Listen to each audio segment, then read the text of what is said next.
Before installing the new shaft O-rings, first turn the shafts and feel for burrs on the shaft shoulder that might damage the O-rings. Lubricate the new shaft O-rings and install them, taking care not to cut them while passing over the shaft shoulder. Check for dirt and debris on the seal faces. Install the seal seats, being sure to line up the drive flats on the rear faces with the drive flats on the shafts. Lubricate the inner seal O-rings and install them on each seal. Assemble the wave spring onto each seal and install them into the pump body, aligning 3 of the notches in the inner seal with the 3 drive pins in the body. The double mechanical seal consists of the single mechanical seal components with 3 additional components, an O-ring, an outer seal, and wave spring. For each seal, apply lubricant to the new O-ring for the outer seal and install it on the seal. Insert the wave spring and then seal assembly into the body, engaging 3 of the notches with the 3 pins. It's very important that all seal faces remain free of any dirt or debris. Then, lubricate the seal faces. To attach the fluid head body to the gear case of the pump, locate and identify the 2 dowels on the inside of the body and match them up with the appropriate dowel holes on the gear case. The dowels are different in size, so you won't fasten the body upside down by mistake.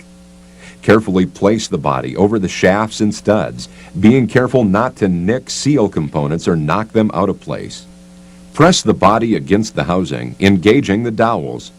You don't have to force the body snug by hand and risk seal damage. Simply use the 2 body retaining cap screws and secure the body to the gear case. Install new rotor hub O-rings onto the grooves in the rotors. Lubricate all O-rings with a lubrication compound that is compatible with O-ring material and process fluids. Apply a food-grade anti-seize compound to the shafts and body studs. Lubricate and install new rotor nut O-rings onto each rotor nut. Lubricating the new O-rings makes sure they won't pucker when the nuts are tightened. Install Belleville washers in each rotor nut with the cone of the washer pointing towards the nut. Place retainer O-ring onto rotor nuts to retain washers. When you shake the rotor nut, you should hear the washer rattle. The proper orientation of the washer is critical to maintaining the torque value of the retaining nut. Assemble a rotor onto a shaft and align the shaft key and rotor keyway.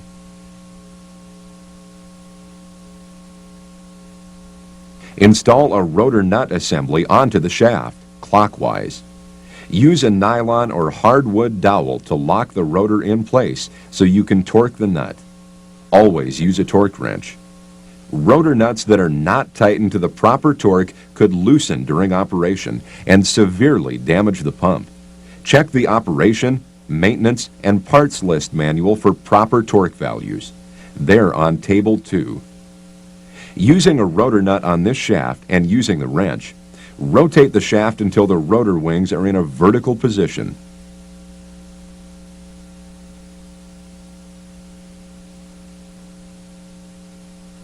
Install the second rotor and key.